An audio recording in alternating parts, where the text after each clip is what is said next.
psychoactive substances, and I don't really know how to say the names of the presenter, and I think he or she isn't here, so I think we can go to Elena's presentation. You are the second presenter, so we can start with you. And okay. We'll have 20 minutes, and then, you know, within 20 minutes, we are going to have Elena's presentation, and if we have some time, we are going to ask questions, and then you'll have this discussion time. Elena, whenever you are ready, you can start. Okay, so I'll try to share my screen.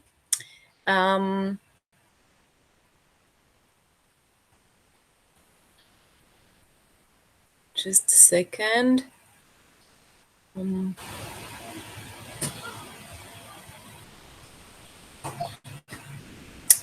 Okay, so can you see it? Yeah. All right. Yes. Yes. Okay, so my name is Elena Kovačíková, and I come from... Elena, can you please press the presentation mode so that you can see your slide better? Like this, or? Yeah.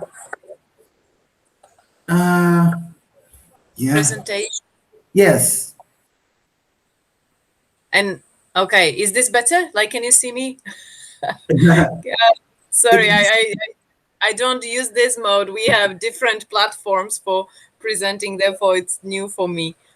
Okay, so what I'm going to talk about is the content of my presentation will be about, I will tell you a bit about English teacher preparation in Slovakia and micro-teaching technique, as this is the core of my presentation. Then I will tell you a bit about my research results and discussion. So first of all, who am I?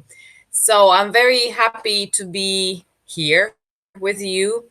And my name is Elena, and I work at the Faculty of Education in Nitra, Slovakia. And I work at the Department of Language, Pedagogy and Intercultural Communication. And what I'm responsible for is I coordinate a teaching practice for future English teachers.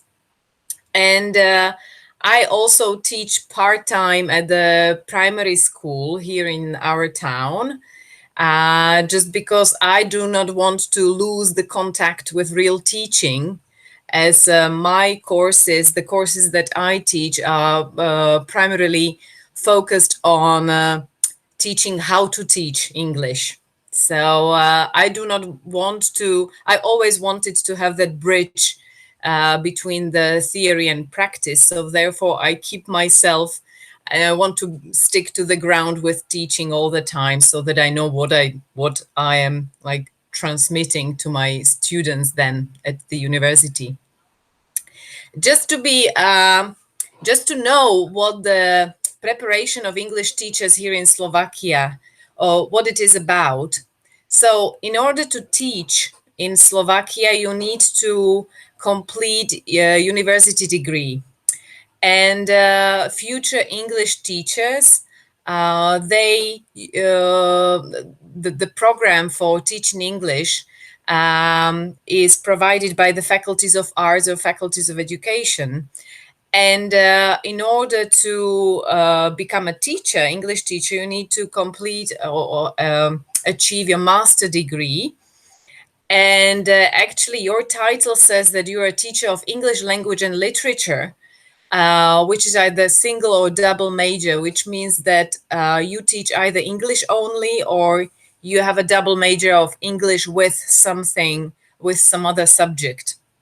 Which is quite different from the Western tradition, because I found out that there are mainly either literary people or teachers. So the other kind of countries do not usually have one person for teaching a language and teaching a literature at the same time. But this is kind of a tradition of, I think, post-communistic countries here in Europe. So this is what how it is. And this bachelor and master degree the curriculum consists of linguistic courses, methodology courses, literature courses that are provided in English. Okay, then there is a teaching practice that comprises observation lessons in bachelor and real teaching in master degree. And then as a common like pedagogical and psychological background for all the teaching programs, not just for English teachers, but this is provided in Slovak, so in our mother tongue. As I'm going to talk about micro-teaching techniques, some of the theoretical backgrounds very briefly. So I do understand the micro-teaching as a teacher training technique that practices teaching skills in a low-risk simulated classroom environment. I will talk about it just because I am responsible for all the methodological courses here at our department. And I use micro-teaching techniques a lot with my students. I put some names of the scientists or researchers or writers who dealt with this technique, micro-teaching technique. And they all agree on the kind of a micro-teaching cycle that involves teaching, reviewing, reflecting, and reteaching. And actually, what it means in reality, it is that those trainees need to think of or plan some classroom instructions. They need to plan the lesson with the appropriate timing. They need to teach, like perform teaching, and they get feedback. And according to that feedback, they should replan what they have planned before and possibly even reteach so that even the evaluators or the feedback might change. Now I will tell you a bit about the research. It's a qualitative research that that was carried out at our department. And what I did, actually, I was doing micro teachings with my students, so future teachers, at all my methodology lessons. Actually, I teach teaching language skills, teaching language systems, teaching English to adults, teaching English to very young and young learners, and teaching English to teenagers. So these are basically my methodological courses. And throughout these courses, I use micro teachings a lot. And actually within this research, I tried to involve my students. 46 students were involved during one semester. And we, for the micro teaching that was, that took around 25 to 30 minutes, I asked them to use real textbooks. And during pandemic, it was very useful because they needed to really use online versions of those books. They needed to be skillful in all the technological things. And actually, we simulated a real lesson of various age groups.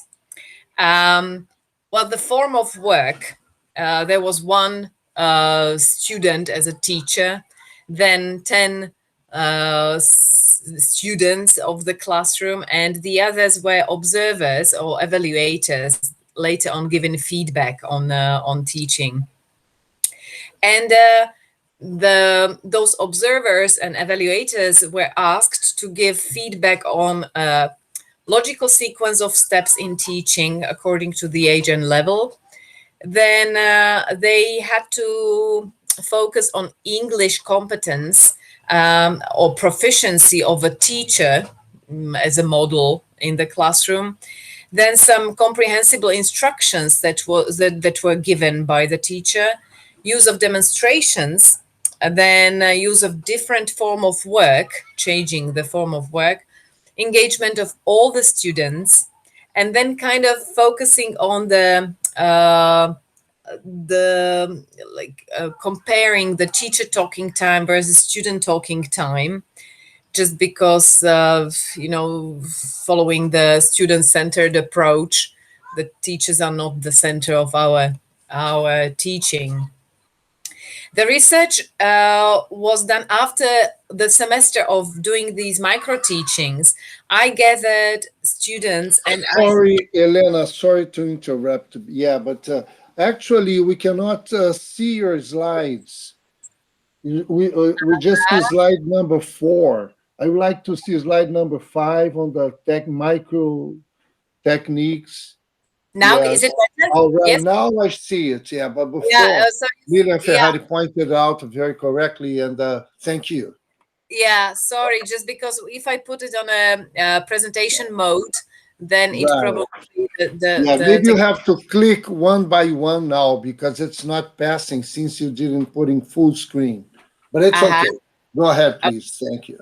Yeah. So this was the research I was discussing. Then,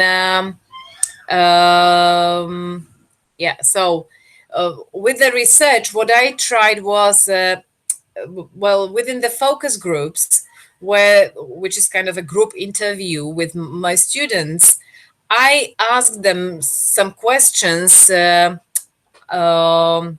they articulated and they named their attitudes, opinions, comments on their experience after completing the semester doing these micro teachings. And then after I collected all their ideas, I created a SWOT analysis, giving the strengths, weaknesses, opportunities, and threats of their teaching skills or of their preparedness for teaching. And as you will see the SWOT analysis soon, there are also codes through which I tried to code their answers into the methodological preparedness, language competence preparedness, and intercultural competence preparedness. And actually, this is the result. I'm sorry if it's too small, but the SWOT analysis enabled me, as this was a qualitative research, to find the strengths of the preparedness, of methodological preparedness of my students for teaching, then some weaknesses, some opportunities that might be worked on, and threats that should be somehow treated with or somehow limited in the future. So overall, there were 46 students, so some of them were good in speaking English, some of them were better in teaching rather than in speaking English. So the combination of an ideal teacher, English teacher, of having the perfect English competence, English language competence, and also teaching skills was really difficult, but I could see their progress because, as I told you, I am their teacher during their 4 courses, so I can see the progress of my students. And therefore, this enabled me kind of find some benefits of using micro teaching in a teacher preparation. And actually, I agree with the authors who deal with the same problematics that the micro teaching can reveal and identify positive and negative sides, obviously, yeah, and with a self-awareness and transition state of focus among pre-service teachers from concern for themselves to concern for students. And this is what I found really interesting, that when they start to teach, actually what happens is that they focus more on their performance rather than on their students, which is, I think, natural. And with the practice, they need to work on it a bit more. Another one, micro teaching bridges the gap between the theory and practice. And as I found out, and the students even confirmed that they overcame a great deal of anxiety during observation.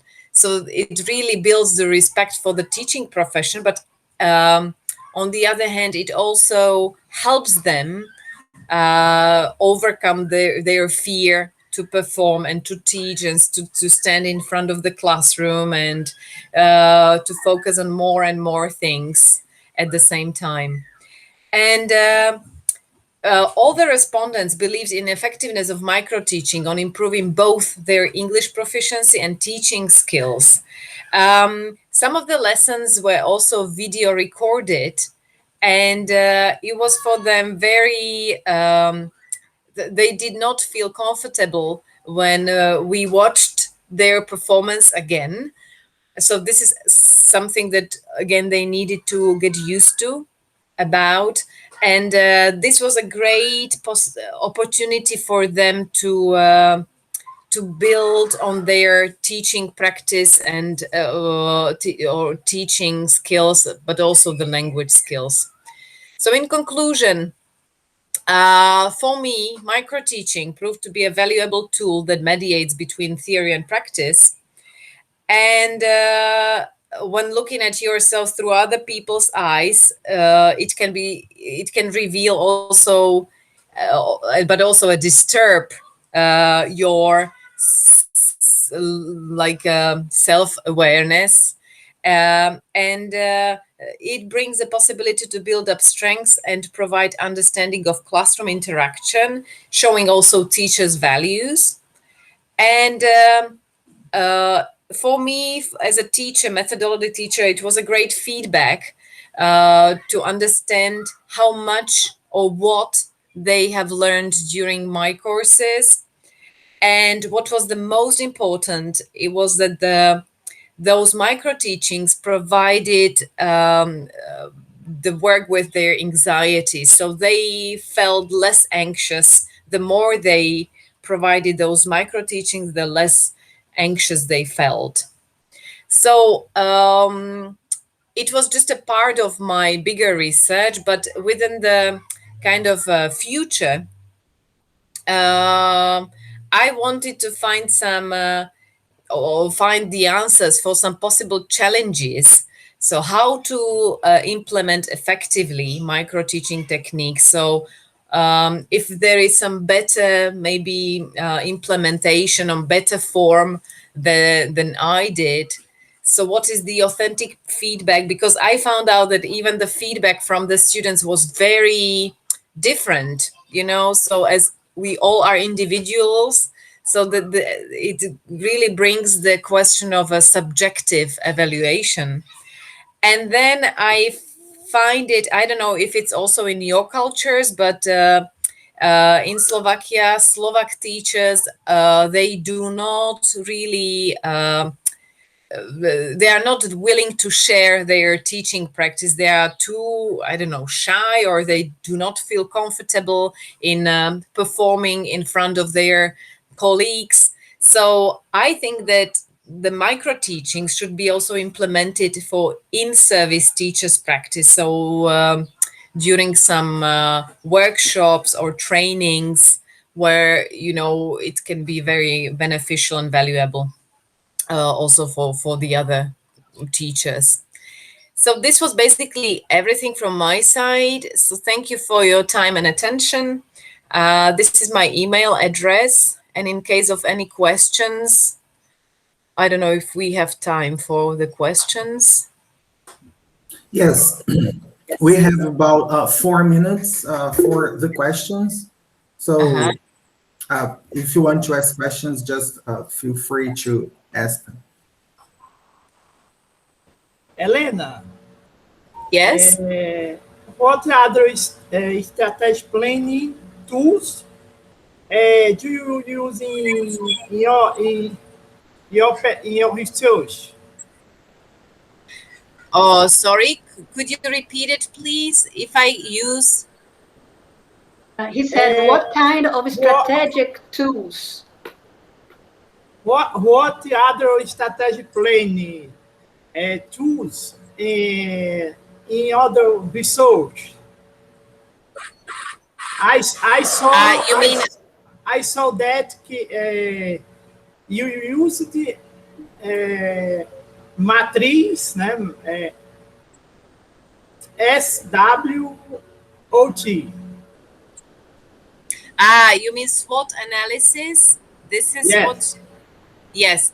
SWOT analysis was actually, it was a strategy that is taken from business world, but now it's very effectively applied also in pedagogy, because it's a great tool for qualitative research, because it gives you those positive and negative sides, so you can look at, you can have that holistic point of view at the educational reality, you know. So it's not the coin, so it gives you like more dimensions of one perspective, I think. Yeah, so therefore I really like using it. Thank you very much. Thank you. Right. Okay, so we have time for one more question. Do we have any other questions? May I? Yeah, Sure. sure. Right. Well, there's a lot of talk going on about CAS theory, complex adaptive system theory. I would like to know how this theory influences your methodology, if it does at all, because you know, you can plan your teaching in one way, and when it comes to, you know, to your actual performance, things can go differently. Actually, I try to, you know, I think that it takes some time for people to teach people to be flexible according to the situations that happen. And actually, for me, I found important first to teach them the procedure that is important. Just for example, very simple thing, simple, understandable instructions. I found out that for my teachers, for my student teachers, it is so difficult, just because they're academic English, they are so happy that they speak more and more and in more complex way. But when they start teaching, they need to turn it upside down and they need to simplify everything. So first of all, I need to teach them how to respond methodologically, and then, you know, I try to, in the last year of their teaching practice, I try to teach them how to adapt to something unexpected or not planned. Thank you, Elena. Thank you very much. Thank you, Elena, for your presentation. And Thank you. now you're going to our second presentation, which is on experimental approach to translation adequacy. Yeah, I'm here. I welcome everybody, greet everybody, and I want to say that I'm happy to. The sound is very low. Low. Oh, low. But can you hear better now? Can you hear better? That's good. So I'm pleased to participate. It's an honor to participate, and it's a miracle as well that we are all from all parts of the world can come together and discuss things and share ideas. Now I will try to upload my presentation. I hope.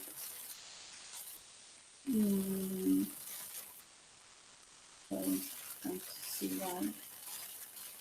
Just a moment.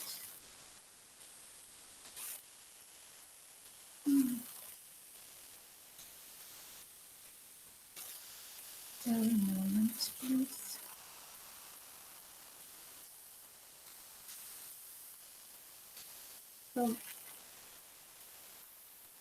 So I can't upload my presentation. I press the arrow.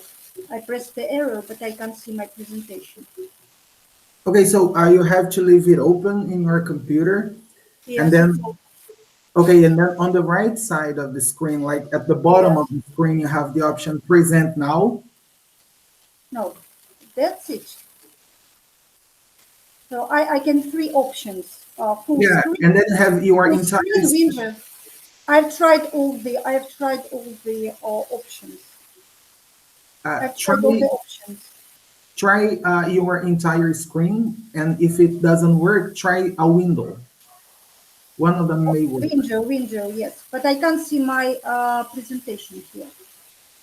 When you press present now, a tab is going to pop up, and then you have to choose to select your presentation, and then press present. So the problem is that I can't see my presentation. It's open, but I can't see my presentation. Okay, it's working. Ah, that's it. It's No. okay. It Yeah, works. it's coming. It's coming. But I can. No, No? no. No. I can't see my presentation. So we have a solution, which is we can go to the next presentation, and then you can send the presentation to me, and then I can present it to you when you are going to talk. Does that work? That's it, but just a moment. Rosangela, shall I send to Rosangela? Because I have no email of yours.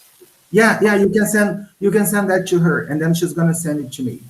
That's it, thank you. Okay, and then we can go to the next presentation, and then we'll present right after.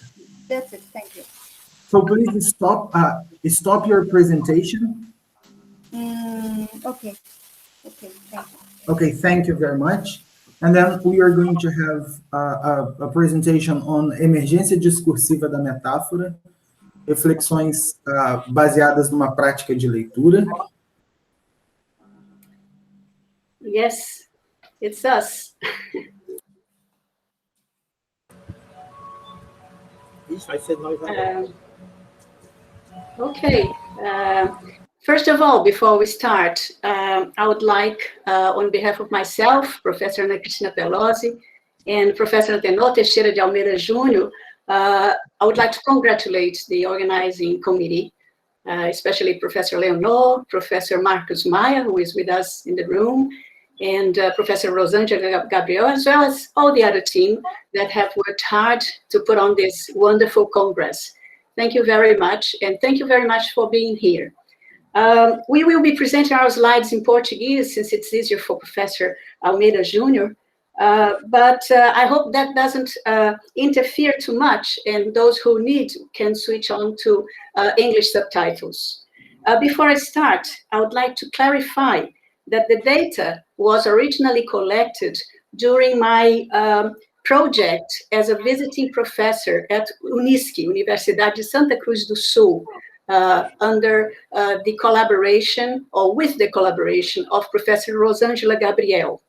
And we, since then, have reanalyzed the data on the light of complex adaptive system theory. So these are my introductory words. And I'm now going to show you my presentation. I will show the first slides, then Antenor will speak about some of them, and in the end, I will conclude. Hope everything works fine now. Let's see. Apresentar agora. A tela inteira.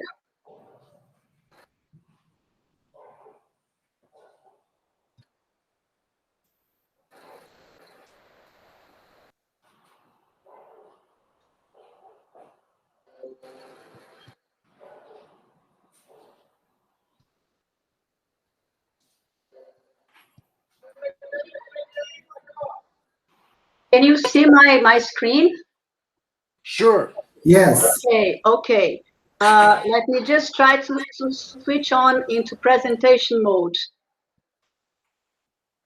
All right? Good. Yes, it's working. Okay. So, our theme, a metáfora como emergência discursiva, reflexões a partir de uma prática de leitura. Nosso foco e questões de pesquisa. O foco é na emergência da metáfora no discurso, produzido após uma atividade silenciosa de leitura, a partir de um ponto de vista que considera a metáfora como emergência corpórea, socioculturalmente situada. As questões que nos interessam.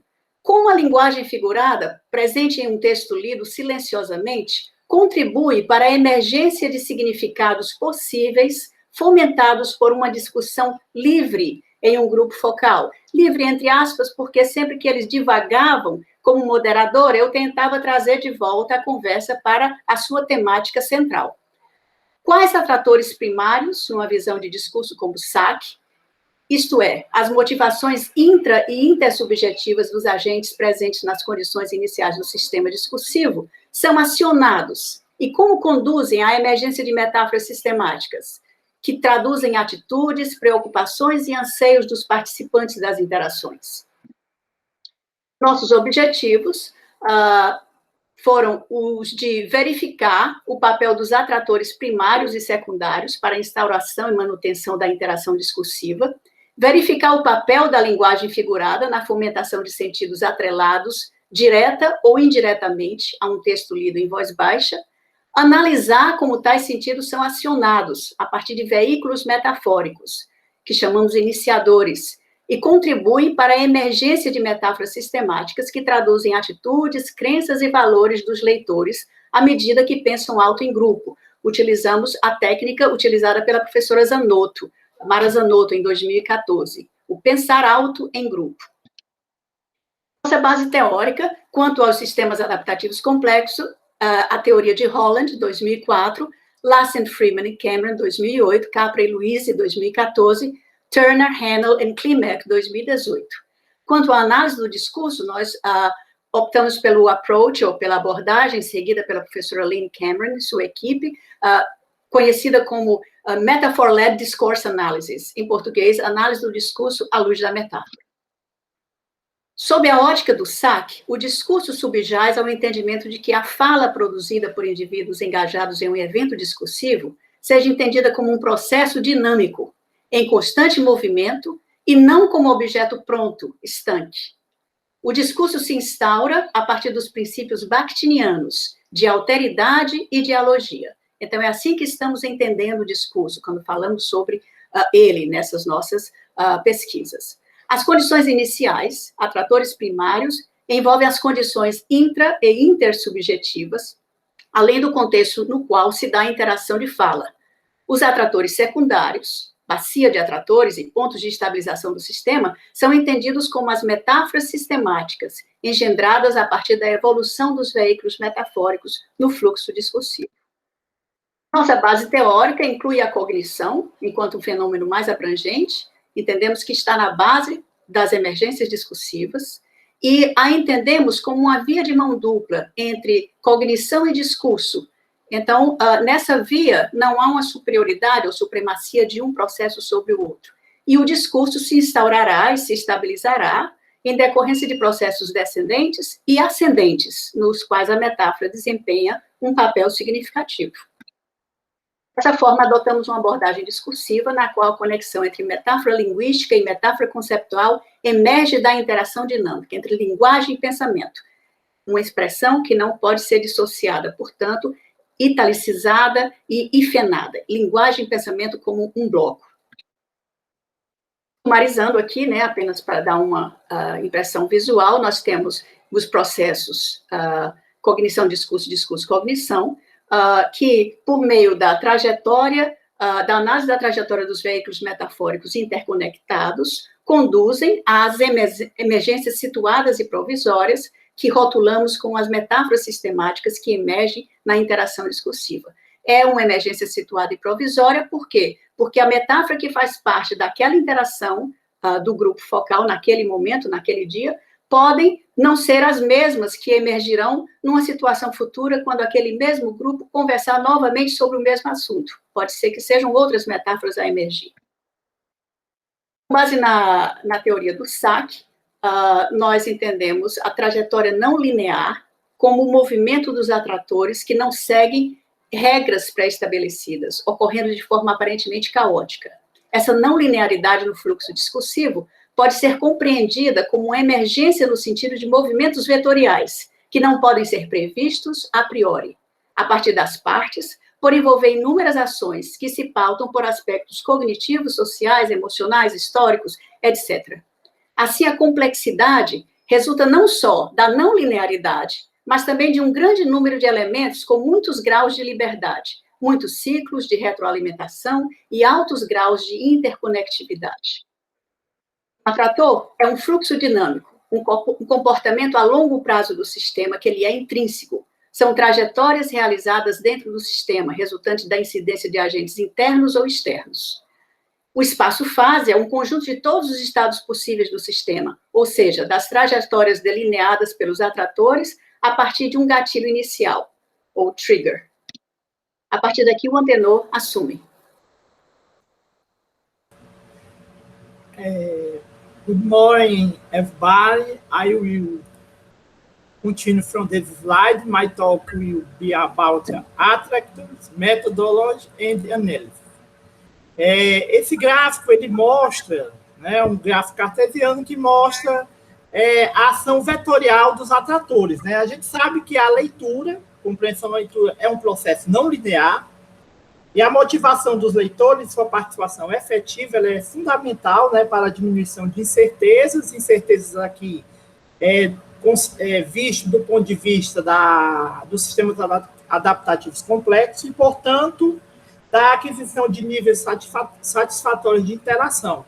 Então, assim, nós, na nossa pesquisa, nós denominamos atratores primários, que são aqueles atratores que se movimentam a partir dos triggers, né, ou dos acionadores presentes no texto, que são as metáforas, são os veículos metafóricos, né, e formam coordenadas, certo? Essas coordenadas, elas vão descambar, né, elas vão se emparelhar no que nós chamamos de bacia de atratores, e aí se encontrariam os atratores secundários, que seriam exatamente as metáforas sistemáticas, né, que emergeriam desse movimento, desse fluxo discursivo que nós chamamos aqui de atratores.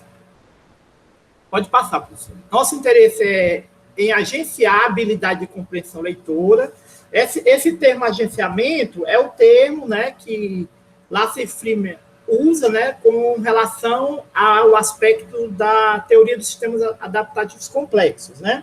Esse agenciamento, ele significa também conexões entre conceitos, né, arranjos, uma inter-relação constante, né, entre os elementos que estão presentes no texto e os resultados que será a construção do sentido das metáforas. Compreender o fluxo discursivo dos atratores durante a emergência das metáforas sistemáticas por meio de uma proposta metodológica que aposta na leitura silenciosa, a partir do trabalho de Zanotto e depois o pensar em voz alta, né? E na discussão das várias possibilidades interpretativas dos sentidos propostos pelo texto. O nosso corpo foi composto de 54 exemplares de 4 gêneros textuais, mas nessa pesquisa específica nós só usamos um, certo? E o total de participantes foi 3 grupos focais formados por 21 alunos de uma escola estadual de Santa Maria, no Rio Grande do Sul, Brasil.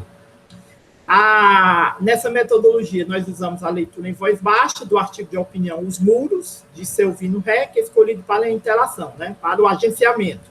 Após breve contextualização pela moderadora, né, que no caso foi a professora Ana Cristina, do título e dos temas tratados no artigo, em seguida houve a discussão no grupo focal, moderado também pela pesquisadora. A análise prévia do artigo de opinião, Os Muros de Selvino Rec, né, foi feita uma análise prévia pela pesquisadora, né, na busca de identificar os tópicos discursivos, os esquemas imagéticos, os veículos metafóricos e metonímicos e as metáforas sistêmicas, né, para fazer um contraponto, né, com o que foi identificado pelo grupo focal, né, constante do artigo. Foi feita gravação de áudio das falas emergidas da interação, transcrição segundo as normas da ADM, né, conforme Kemmer et al., 2009, também lançamento das transcrições no software Atlas TI para a identificação dos veículos metafóricos. A identificação de atratores primários e secundários, né, acessível no nosso procedimento de análise, tanto por parte da pesquisadora como por parte do grupo focal, foi a identificação de atratores primários e secundários, né, acessível por meio da identificação dos tópicos discursivos e dos veículos metafóricos, né, agrupamento dos acionadores, que são os veículos metafóricos, por categoria de análise, né? Bacia de atratores secundários, ações, bloqueios, que é exatamente a formação da coordenada X e Y, né? Identificação de mudanças metafóricas estratégicas, que não vai ser tratado especificamente aqui, mas que foi analisado, de repetição, de relexicalização, explicação, contraste e literalização. Vocês estão vendo aí o quadro, né? Esse primeiro quadro, do lado esquerdo, é a análise da pesquisadora. Do lado direito, foi a análise do grupo focal. O que vale ressaltar é exatamente o que está em azul, certo? Que foram identificados pela pesquisadora 47 veículos metafóricos, ou triggers, ou acionadores. Já o grupo focal identificou 105 veículos metafóricos, né? Muito mais, inclusive, mais do que o dobro, né? Na análise, o que nós ressaltamos dentre tantos, né, slides que nós tínhamos para apresentar, mas o tempo não é suficiente, nós destacamos isso aí porque mostra exatamente o veículo, certo? O movimento dos atratores em direção dos que nós chamamos de vetores, né? Em direção a todas essas possibilidades aí, certo? De interpretação por parte do grupo focal. Pode passar, professor. Então, a metáfora sistêmica identificada no artigo de opinião pela pesquisadora foi atitudes intolerantes erguem muros e impedem a construção de pontes, né? Mas já pelo grupo focal foi identificado 3 metáforas, né? Isolar-se, não demonstrar interesse no outro, é construir muros, né? Atitudes preconceituosas geradas por falta de educação erguem muros e impedem a construção de pontes. E a terceira metáfora sistemática foi aproximar-se do outro, pessoal, virtualmente, é construir ponte, né? O que mostra exatamente que há uma interconexão, né? Uma inter-relação e aspectos comportamentais, psicológicos, sociais, eles emergiram muito mais do grupo focal. Pode passar, professor. Alguns exemplos, né, que nós podemos apresentar foi o seguinte: dois sujeitos que participaram, né, da nossa pesquisa disseram assim: acho que para eles a gente está no muro fechado, né? Ficar mais no nosso, né? Ou seja, nós percebemos também no muro fechado, né, de ficar no seu ambiente, né?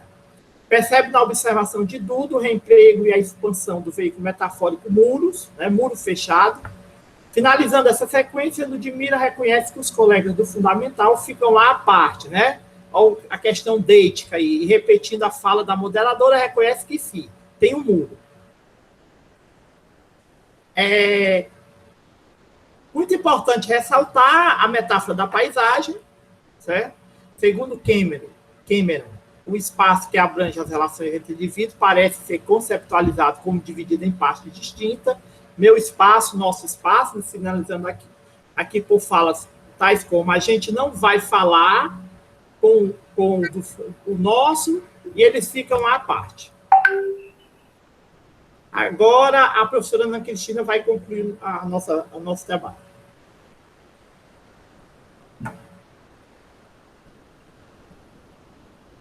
Professor, you are muted. Turn on your mic, please.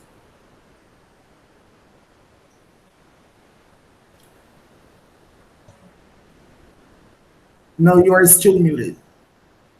Ela esqueceu. That's it. Okay, thank you. Can I begin? It will work now. All right. Yeah. Let me just go back to the presentation then. How do I do it? Apresentação, não. You have to stop it and then present it again. Okay. Right.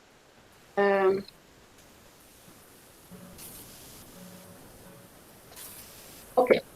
So we can say that a técnica utilizada para explorar os sentidos possíveis do texto, lido e discutido pelas alunas, fez emergir sentimentos e crenças a respeito não somente do tema explorado, mas também a respeito de suas experiências pessoais e compartilhadas. Foi a vida delas ali na escola também que foi encenada naquelas conversas que tivemos.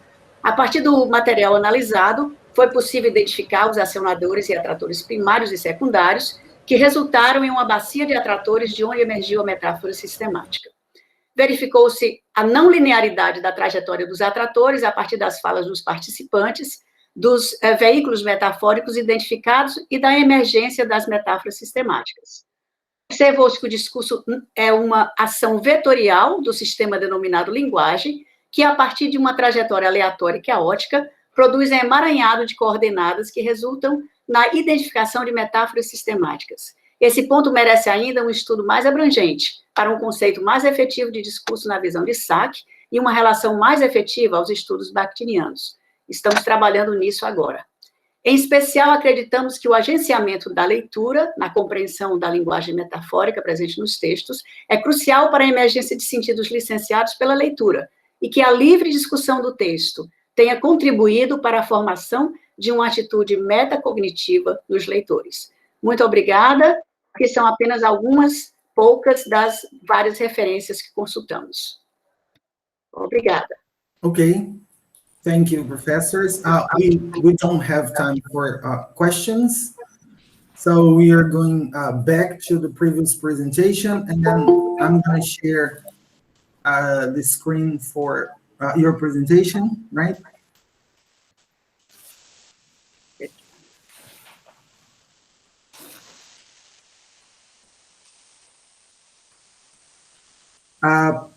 Ana Cristina, you have to stop presenting so that I can present here. Thank you.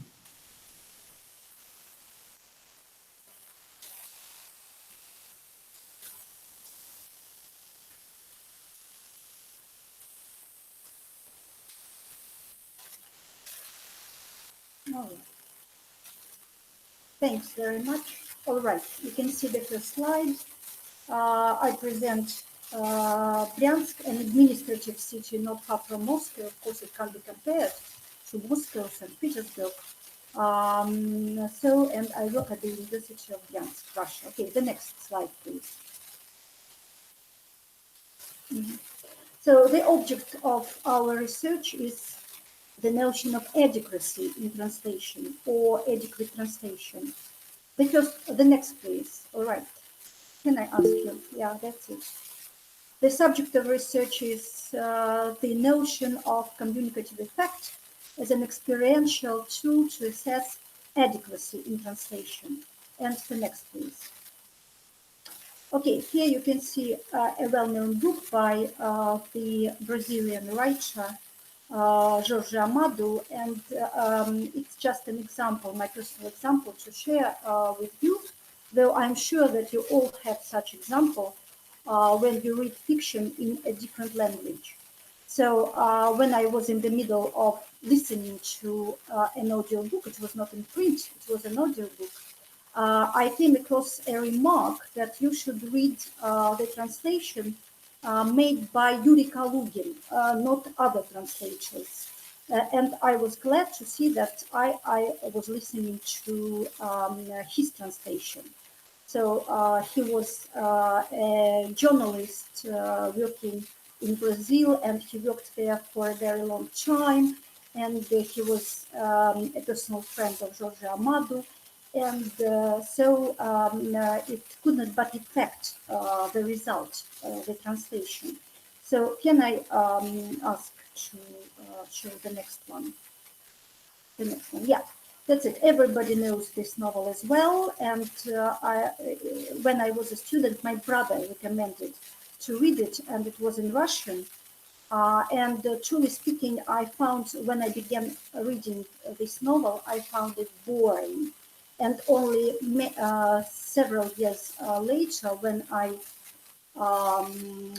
began reading a short story by this writer, Love in the Haystacks, I was fascinated by the language of this writer, and I was fascinated by the style, and I concluded that the book I had been reading in Russian was not D.H. Lawrence's story. It was an absolutely different story. It can't be boring at all. And the next, please. yes, one more example of my personal, from my personal experience. It's Gustave Flaubert's Madame Bovary. I knew it when I was a young girl, of course, but I did not read it. And when I read it in translation, because I can't read books in French, so I found out that I was always stumbling over sentences. I was fascinated by the plot. I was fascinated by the story, but as for the language, as for the linguistic side, I was absolutely disappointed. And it was one more example of my being disappointed with translation. So, can I ask you to give the next one? And the next one as well. So, and several other items on this very slide. We can. Okay, adequacy in translation, a very important notion, concept in translation studies. Yes, it remains a central concept in translation studies, but there's no common agreed upon approach to its definition. If I cite Katarina Rice, the term adequacy is used everywhere, but it is not defined. One more, please. And it's sometimes used as a synonym for equivalence. There's a sort of confusion. And adequate translation is agreed upon by most as acceptable, full-fledged, appropriate translation. So the next one, please the next one. So I can give you a definition given by a Soviet translation studies specialist, Andrei Fedorov, and he defined an adequate translation as a full-fledged translation that corresponds to the source text by function, that is full-fledged transmission, and by the choice of means made by the translator, that is full-fledged language and style. And I point out function in this definition. The next one. So, but at the same time, if we look at function accuracy not only allows but often rejects, requires the rejection of formal dictionary correspondences, as the starting point should be the whole represented by the source text, not its individual elements. So it's what Yakov Reflexo said in 1982. The next one, please. One more definition proposed by William Komisarov, another Soviet linguist. He defines an adequate translation as one accomplishing the pragmatic tasks of the translation act at the highest possible level of equivalence without violating the norms or usage of the receptor language by observing the genre and stylistic requirements for texts of this type and conforming to the socially recognized conventional norms of translation. One more, please. And here again, I point out pragmatic tasks and the type of the text. And William Komisarov also proposed the theory of equivalence. As I said, adequacy and equivalence are often confused. And one more, the next one, please. So he offers 5 levels of equivalence. At the first level, it requires the preserving of the goal of communication or the communicative effect in the receptor text. It's enough. At the second level, the second level of equivalence requires the preserving of the goal of communication and the situation of communication. At the next level of equivalence, it requires the preserving the goal and situation of communication, the main concepts and the relations by which the situation is described. The next, please, at the next level, it requires the preserving the goal and situation of communication, the main concepts and relations by which the situation is described, as well as most lexical meanings and syntactic structures of the source text, though not all. And the last level is one more, the 5th level, please. it requires the preserving of the maximum of the source text, that is equal to for word translation. So in other words, we see that as for, if we compare from the first to the fifth, we see that it goes from this very classification, goes from the least, from the minimum of the source text in the receptor text to the maximum of the source text in the receptor text. Please, the next one. So as for the first, because we are mostly interested in the first level of equivalence in Tomisarov's conception, preserving the goal of communication or the communicative effect in the receptor text that has to do with emotions, aesthetic effects, idiomatic meanings, and etc. That often requires the rejection, as I said, of lexical or syntactic correspondences and the least commonality of the content of the source and receptor text in comparison with all other translations requiring the other levels of equivalence. And if you look at this idiom, an English idiom, a rolling stone gathers no more, for if you translate it word for word, a Russian recipient won't understand anything. Of course, it will understand, but won't understand the idiomatic meaning. And so the translation, we see that for word translation absolutely fails. All right, so the next slide, please. The next slide. So we see that the terms adequacy and equivalence constantly recur without being unambiguously defined or clearly distinguished from one another. There is a more or less general consensus that equivalence denotes a relation between a source text or some element in it and the text or text element in the receptor language. But the nature of this relation is usually left extremely vague. The term adequacy is used everywhere, sometimes even as a synonym for equivalence, but it is not defined. The next slide, please.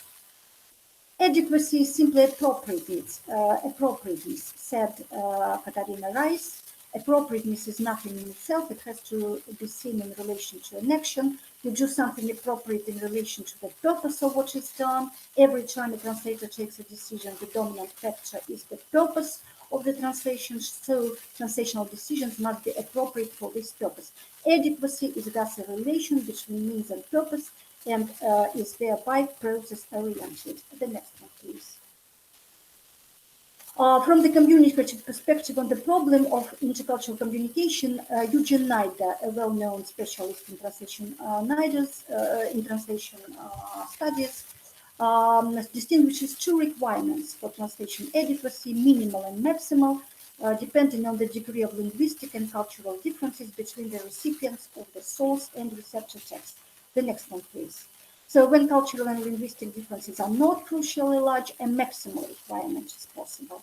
It would mean that the readers of the translation would respond to the text both emotively and cognitively in the same way as the readers of the original text would do. The next one, please. When cultural and linguistic differences are substantial, then equivalent responses are practically impossible. Therefore, a minimal requirement for adequacy would make sense. Thank you. The next one. Adequate translation is, thus we can recap, is purpose-oriented and functional accurate. They are often at the expense of situational, conceptual, lexical, and syntactic parallelisms, preserving the goal of communication or the communicative effect produced by the source text. Thank you. The next one. The next one, please. The degree of adequacy will depend on the degree of linguistic and cultural differences between the recipients of the source and the receptor text and the type of text in a written translation. The next one, please. So that is the fundamental question, how to assess adequacy in translation. We see that apart from theoretical advice and one's own intuition, there are no experiential tools. The next one, please. So, of course, as we said, much depends on the type of the text. For our experiment, we chose advertising slogans. Everybody knows what advertising slogans are, and everybody comes across and sees them every day. So advertising slogans are memorable phrases found in marketing and advertising campaigns. They draw attention. So the next one, please. They are short, they are catchy, they are brief, and they sum up what the product or the brand has to offer. So thank you. The next one. So we all know lots of examples when slogans translated for other cultures, for other countries, lost and failed. And one of them is toothpaste, a toothpaste produced by Pepsodent. And when it was sold in Southeast Asia, the campaign failed because they highlighted whitening your teeth when locals, the fact is that locals don't like very white teeth, locals chew betel nuts to blacken their teeth because they find it attractive. And examples like that are very, very many. The next one, please. So, and more.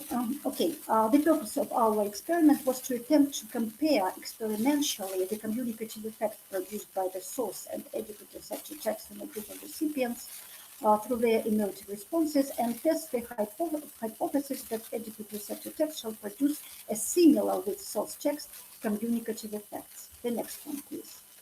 So participants were 32 Russian university students majoring in English-Russian translation. They, of course, mostly they major in one direction translation from English into Russian. So the next one, please. So as for the stimuli, we selected 8 advertising slogans of a delivery of an international multinational delivery company, FedEx. So you can see this stimuli. The next one, please. Yes, and more. All right. So the experiment consisted of 2 stages. At stage 1, 16 senior advanced students were instructed to individually read and rate source text in English on 5 bipolar adjective scales by assigning 2 positive, 2 negative, and a neutral value to the text. The next one, please. 5 bipolar scales designed in the manner of Charles Osgood's semantic differential, measuring the connotative meaning of objects, events, and concepts, virtually represents the main features of an effective advertising slogan. Effective advertising slogans are brief, original, catchy, vivid, and clear. The next one. So then these 16 students were to individually translate the stimuli into Russian. The next, please. At stage 2, another group, also 16 junior students, were instructed to individually read and rate receptor text in Russian on the same 5 bipolar adjective scales by assigning 2 positive, 2 negative, and neutral values to the source text. The next one. So the hypothesis, I remind you, has been that the more similar the rates are, the more adequate the translation is. The next one. So, of course, I see that among the present scientists, nobody speaks English, but I can tell, here are some of the translations, and most of them were word-for-word translations, and word-for-word translations completely failed, because if you translate this receptor text, source text, this slogan into Russian, word for word, it completely fails. It completely fails. If you were not word for word, they were what Komisarov called the first degree of or level of equivalence, when only purpose or when only the goal of communication is preserved. So the next one, please. So we chose one of the translations, one of the receptor texts that preserves this goal of communication. It's not word for word, it's quite good. And we, here you see line graphs.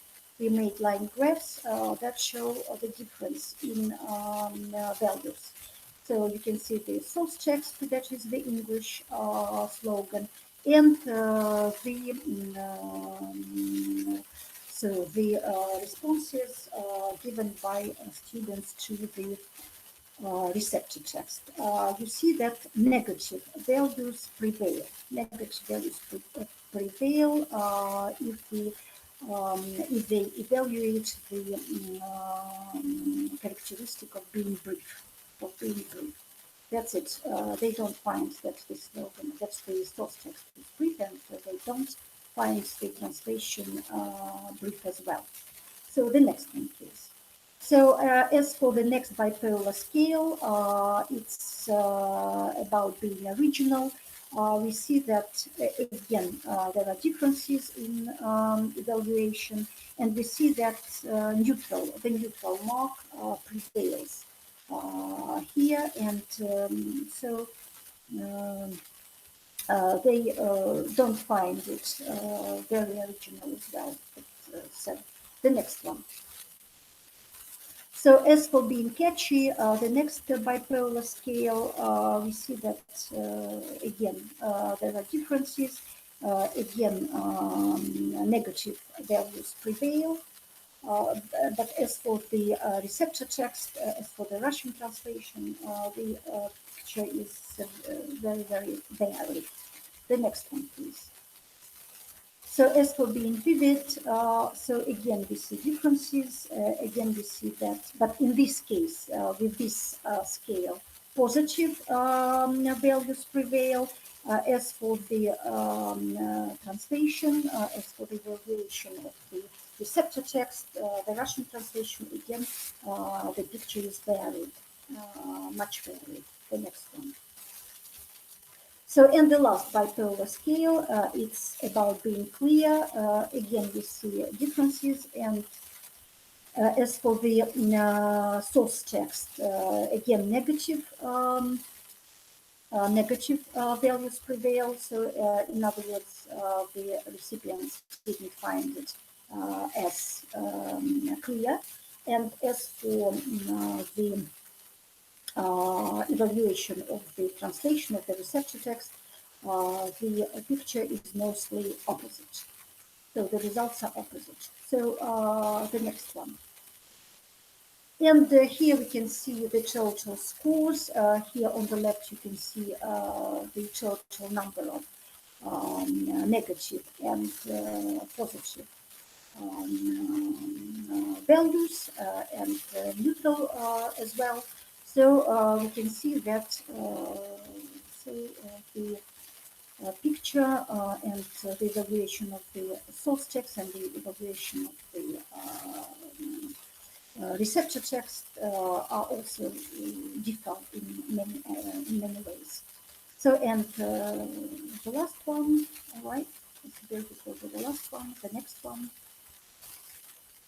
So as for the conclusions, we can say that we see that even a short advertising slogan where all the words are familiar can be a hard problem even for advanced students.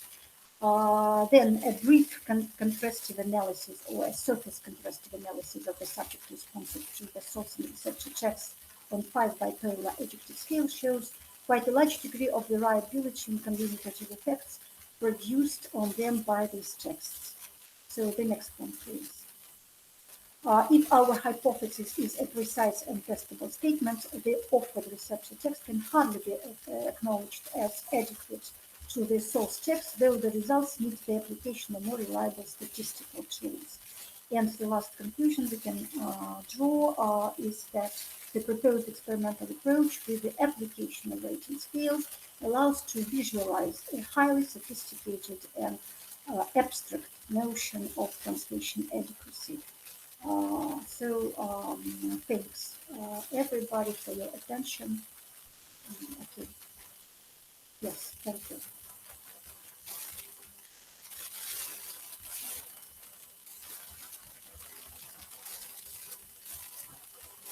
And thank you for showing the presentation. Thank you for your presentation. And do you have any questions?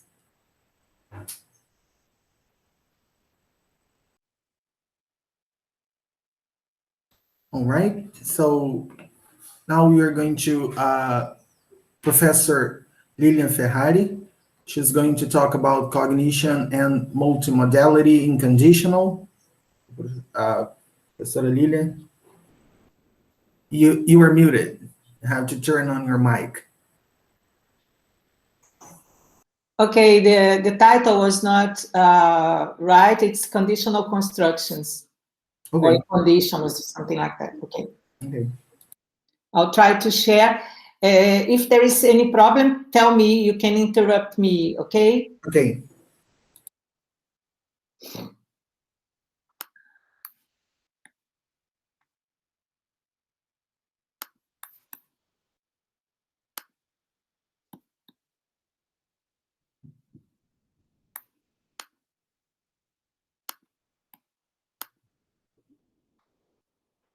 Okay.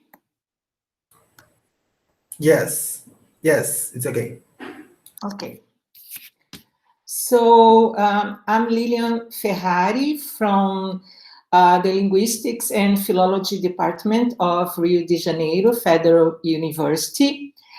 As many of you know, I work on cognitive linguistics, and today I'll focus on cognition and multimodality in conditional constructions. So this work presents a cognitive and multimodal analysis of conditional constructions in Brazilian Portuguese. And the main goal is to investigate the cognitive mechanisms associated to different types of conditionals, which have been described in the literature.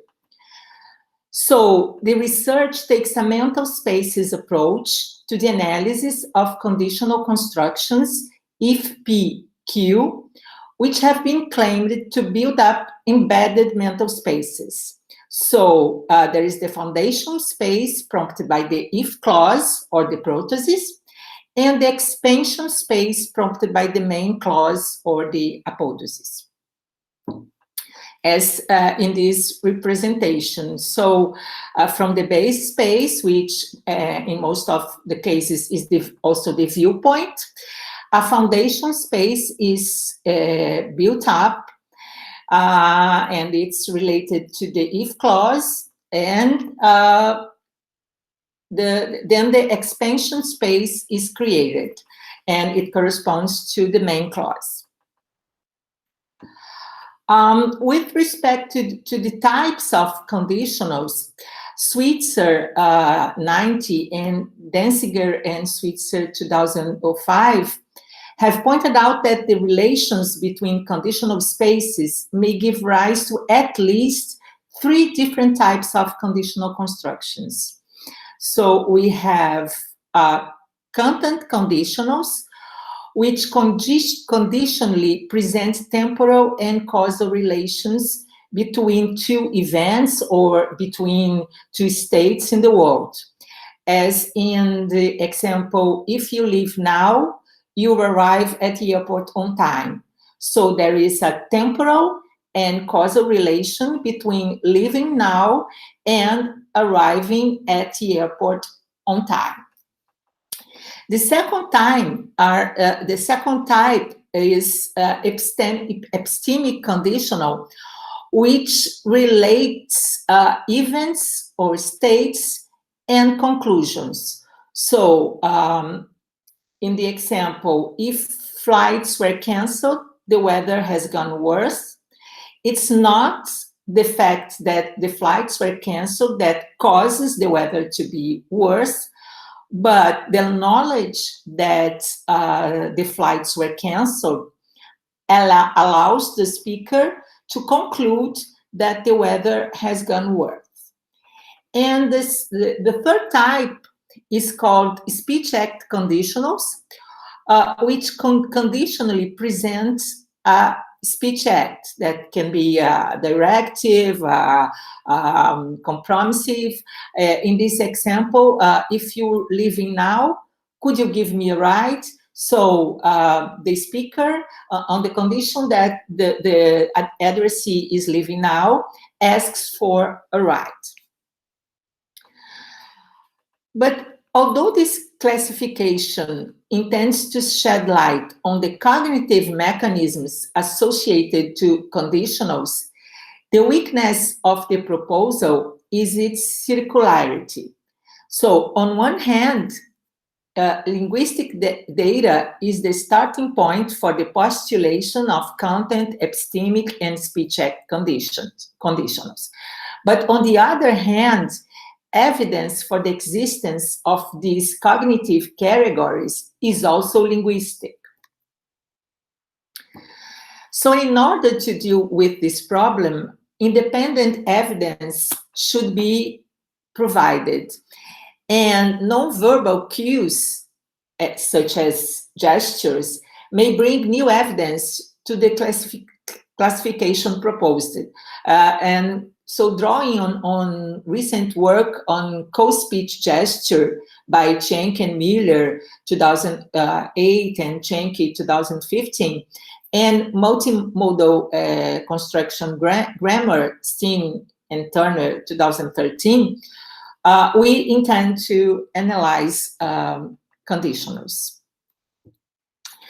So the analysis relies on video recorded data extracted from archive and facilities of the distributed Little Red Hen Laboratory, which is co-directed by Francis Steen and Mark Turner, and more specifically, examples from Brazilian Portuguese were taken from broadcast news data from Red Hen Brazil, co-directed by Avelar, Guedes, and myself.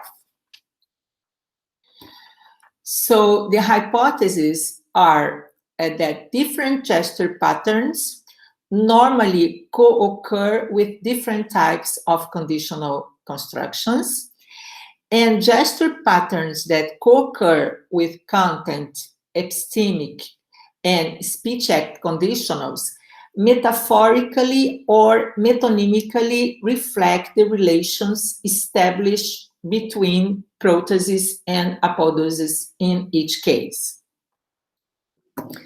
So starting with the analysis of content conditionals, we have an example in which a police officer explains how the police department operates when a stolen cell phone is found. So I'll read the examples first in Portuguese and then in English. A polícia não se comunica pela internet.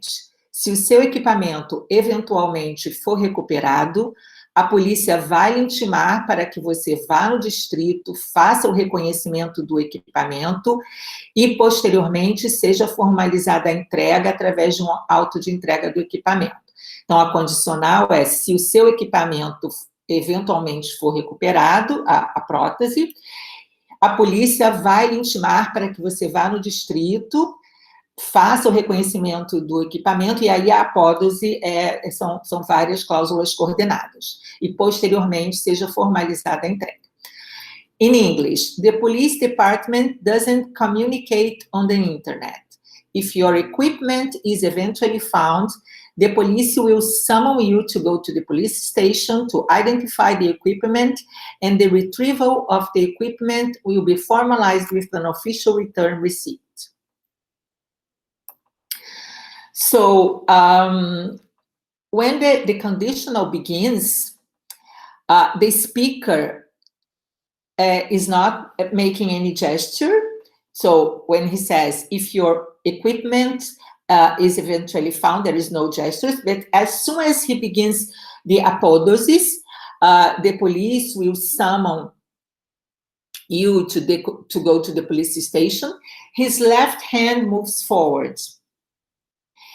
And in the coordinated clause, he moves to his right hand, but his right hand continues to move forward.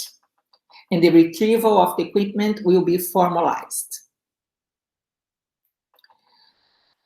So in this conditional, as in content conditionals in general, the event described in the apodosis is posterior to the event described in the prothesis. And gestures metaphorically reflect the causal and temporal sequence of events. And in this case, the relevant metaphor is time is space. The future is represented as movement forward. So the gesture is representing the future, the fact that the apodosis is future in relation to the protosis. The epistemic conditional, the example I'll show here is of an economist who evaluates cases of anticipation of income tax refund.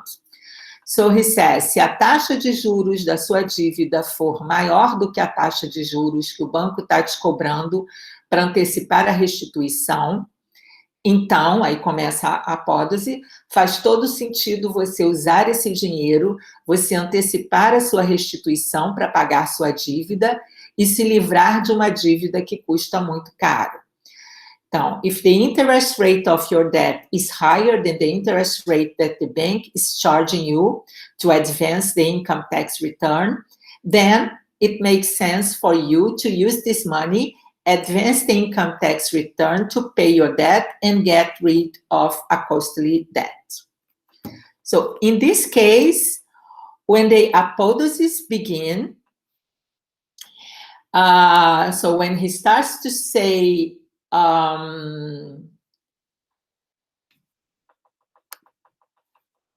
if the interest rate, then it makes sense for you to use this money. He closes his eyes and his eyebrows rise. And in the coordinated clause in the apodosis, his head moves left. So what he's doing is not a hand gesture, but gestures, head movements that are related to closing his eyes and moving his head. Well, I don't know what happened.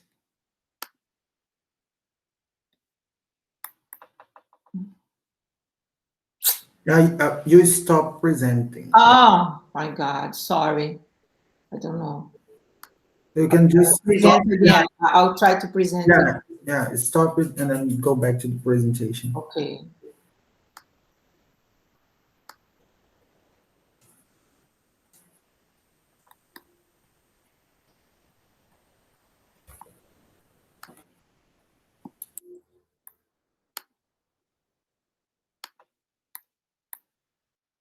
Meu Deus.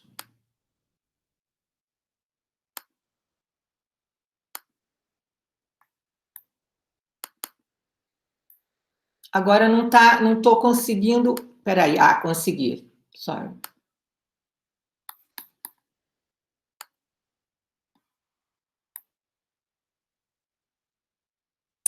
Okay? Yes. Okay.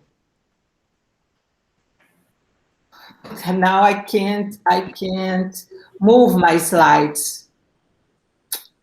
Oh my God.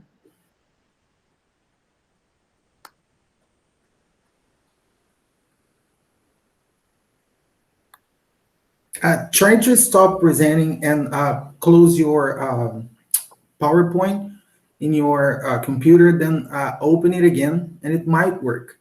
Okay.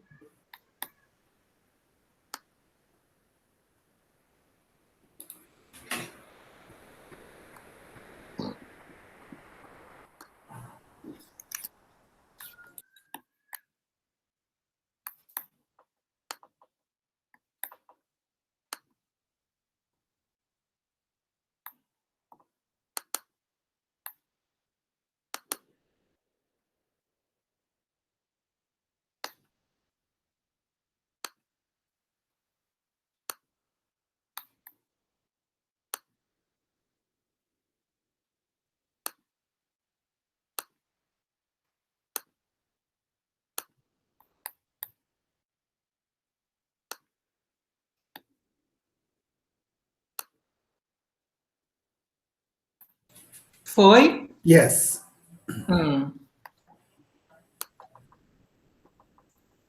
Yeah, it's working. Okay, thank you. Okay.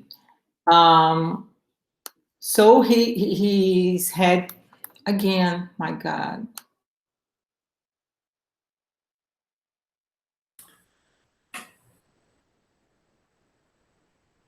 I think she left the meeting. Marcos, you're muted. Oh, yes, I know. Maybe she pressed the wrong button. That happened to me a few times, you know. There's this telephone symbol, which but she may come back. She will come back. That's such an interesting subject.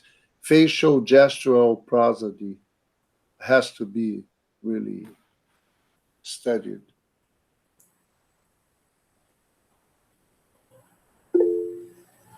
She must be coming back. Yeah, she left the meeting by mistake. But she'll probably come back. Let's wait. But that's a very interesting subject, not only about conditionals, but about the usage of facial prosody. There is an author from the University of Tilburg, Mark Swerts, and João Moraes in our university, Fred, brought him there a few years ago. Such an interesting area of studies, because people focus too much on the oral prosody, oral modality prosody, but there's so much interesting going on in your face and the gestures. Yeah. Gente, eu mudei para a rede do meu celular, porque eu não sei se estava havendo alguma queda, alguma instabilidade de rede. Tá? Aí eu vou tentar apresentar agora novamente. Professora, Desculpa.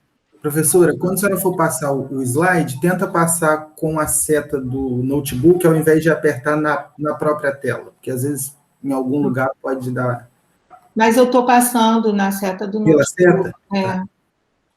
Tenta projetar, Lilian, agora, para a gente ver. Está tão interessante. Pois é, uma pena danada. Vamos lá.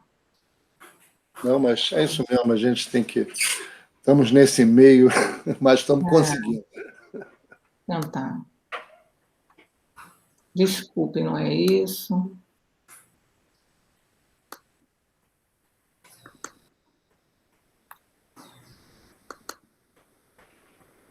Olha aí. Foi.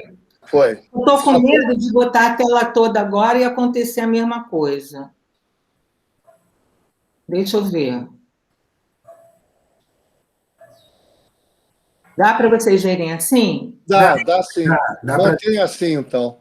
Então, vou manter, tá? Porque eu estou com medo de dar problema.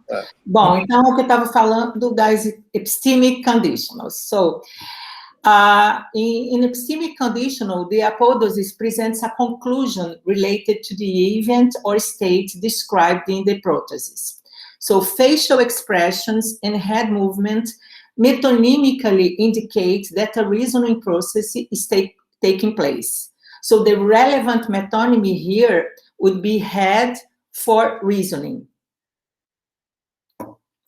And finally, speech acts conditionals are conditionals, as I've said, that the speaker performs a speech act conditionally.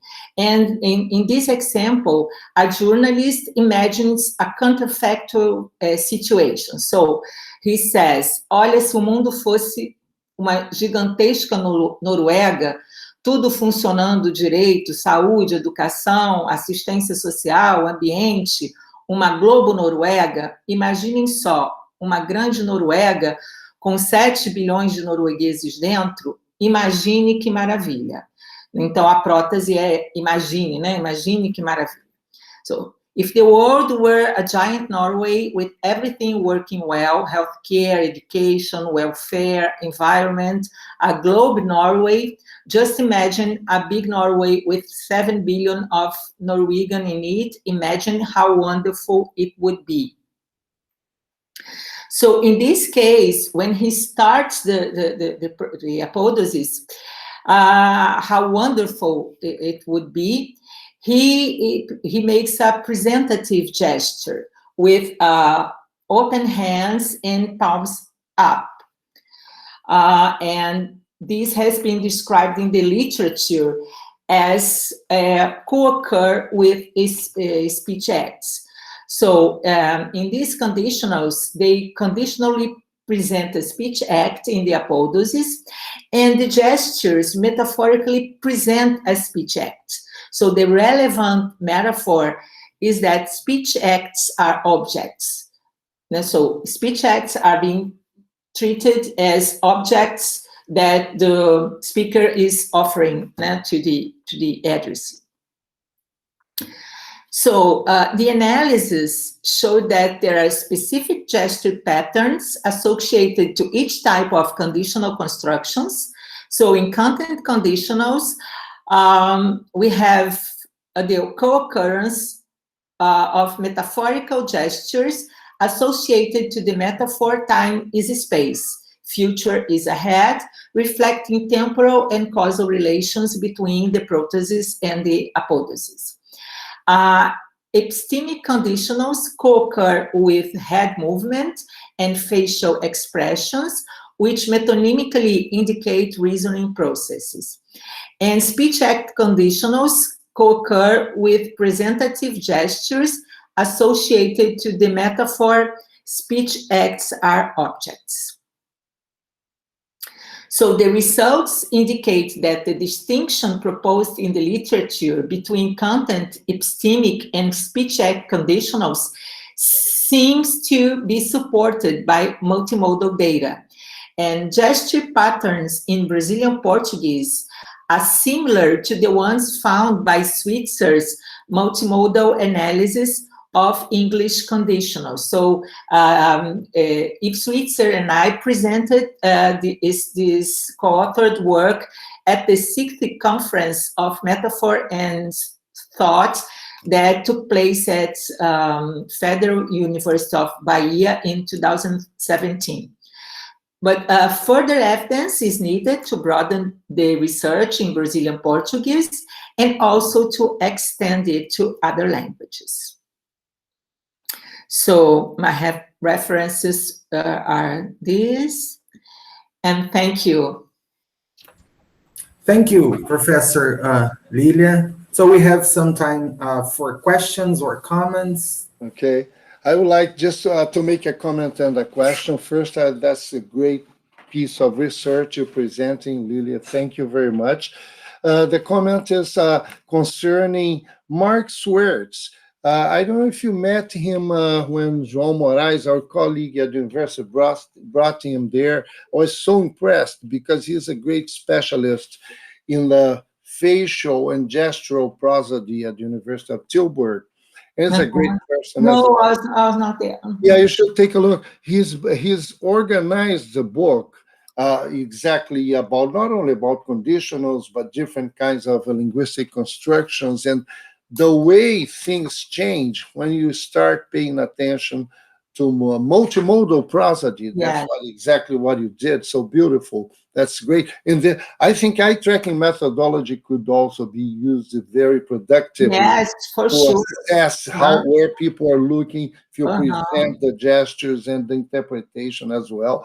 And the question is, one of your examples, you put the apodoses before the protoses. Do you think that the gestural prosody, the facial prosody, would be sensitive to the order of apodoses and protoses? Yes, I think it would. But which example you mentioned? The last example, do you remember? The imagine is the protoses, but it was after the apodoses. No, it's not. It's the protoses. No, the protoses is if the world were. But that was said at the end of the sentence, I thought. I think so. No, the speech act is at the end.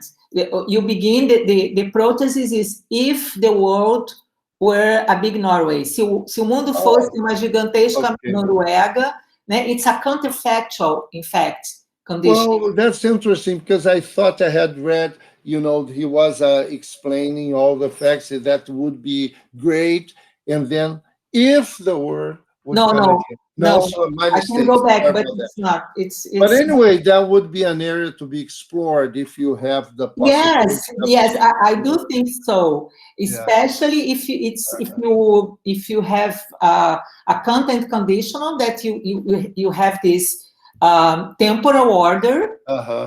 But we should look at epistemic and speech act conditional when it's the order is changed. Yes. Very interesting. Thank you. Good food for thought. This is a very interesting area because in fact, in cognitive linguistics, we are looking at the very object of linguistics. That's right. Yeah. No, I'll send you the reference of this book organized by Mark Swartz and a colleague. Thank you. Which is so interesting. Yeah. Thank you. Okay, thank you, Professor Lilian. We have our next presentation is some translation features of works created by bilingual authors.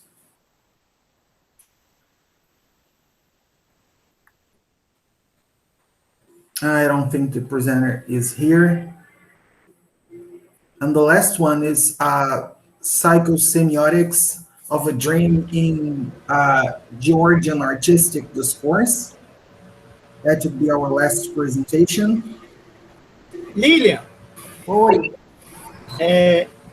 Lilian? Sim. When you talk about speech acts, it's in Austin Vision? Yes, but Antenor, a próxima apresentação vai começar. Eu posso te responder depois. Ok. Tá bom? Okay, thank you. I think the next presenters are not here in the class. Ah, não? Oh, so Antenor can ask. Yeah, we can. Então tá, Antenor. Eu pensei que a gente tivesse atropelado o próximo.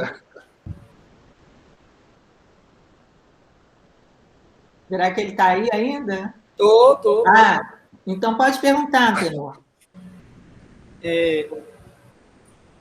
When you talk about speech act, you speak it's in Austin Vision? Na verdade, né, a classificação que eu mais uso é a do Professora Lilian. Sim. If you please could answer in English because. Oh, sorry. Não foi consciente. Sorry. And in fact, I usually take Austin, but also Searle's classification of speech acts. Yes. Right? The 5 kinds of speech acts. Right. Basically. Mm-hmm. Do we have more questions or comments? So we actually have still 3 talks. One which is on psychosocial influence of new psychoactive substances, and then some translation features of works created by bilingual authors. But I don't think the speakers are here. So we can wait, or we can just have talk about the previous presentation. So if you have more questions for Professor Lilian and all the speakers that have already given the talk, we can do that. I have it's not a question, but something that came up to me when Anna and Antenor were presenting. Okay. And have you looked at the notion of metaphoricity? Because it seemed to me that it's very close to your metaphor system, if I'm correct. Okay, yes, we did. Actually, we follow Lynn Cameron's approach very closely. And what we call metaphor vehicle is actually a linguistic metaphor. And it's at the moment when you use a word or an expression in your discourse or your talk, because that's basically what we are dealing with, talk, which has a different meaning from its more embodied or concrete sense. So when we say, for instance, the expression point of view, obviously it's a metaphorical expression, which has the meaning of maybe a landscape underlying it, and you have kind of a privilege or advantage point from where you can express your opinion. So you have a point of view. So this is considered in the talk, in the progression of the talk, a metaphorical vehicle. And it's actually the interconnection of these various metaphor vehicles in the discourse flux that will enable us as researchers to propose the presence of a systematic metaphor in that, as an emergency of that discourse. Yes. So it's interesting because the metaphor is not just an expression. It's all over the text, right? Yes, it's spread out throughout the text. Yeah. And it's actually the analysis, of how these vehicles evolve and how they are kept in flux in the discourse that leads the researcher to propose the existence of a systematic metaphor. Yes, in that discourse. Yeah, right. Yes. Yeah.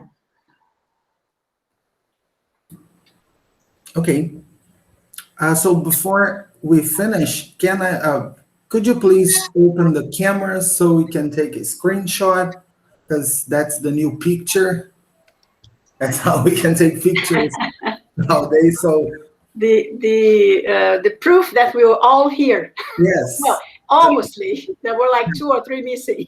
Yes. A student of mine says that a screenshot is the new selfie.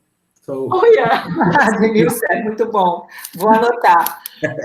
It just shows how adaptable we are. Yes. We adapt very Marcos, precisely to the new circumstances. are you there? Katia. We are going to take a picture now. So. Okay. Antenor, Gisele. Yes. So 1, 2, 3. Yes. Thank you. Good. Yes. So thank you. Vai ter uma comemoração final, meio-dia. Marcos, in English. Marcos, in English. Oi? In English. In English. Oh, sure. There's going to be a final ceremony at noon, I think, and people are invited to come. The link is in the program, and we're gonna ceremony. toast. You can bring your wine or beer, even water, or lemonade. I'll do a caipirinha. So I don't have any wine. Caipirinha is a great idea too. Whatever, vodka or what do you like? Caipirosca. Caipirosca. Yeah. Right. So I'm out of wine. I think it's going to be at noon, and the link is in the program. É meio-dia, né? Tá. Yeah. Right. Meio-dia. Vamos fazer um encerramento. O próximo vai ser em Portugal. Espero que a gente esteja lá presencialmente. Poxa, eu queria ter ido à Itália, Marcos. Itália, depois Portugal. Nós já fomos uma vez no Exapo em Bari, lá na Bota, lá embaixo na Itália. Foi legal. Ia ser na Itália, a Itália não pôde. In English. Oh, sure. Exapo, there was an Exapo in Italy. And this time it would be in Italy, but then that was not possible. Then Portugal, University of Aveiro accepted it, but then pandemic came. But we're going to go to Portugal in the future.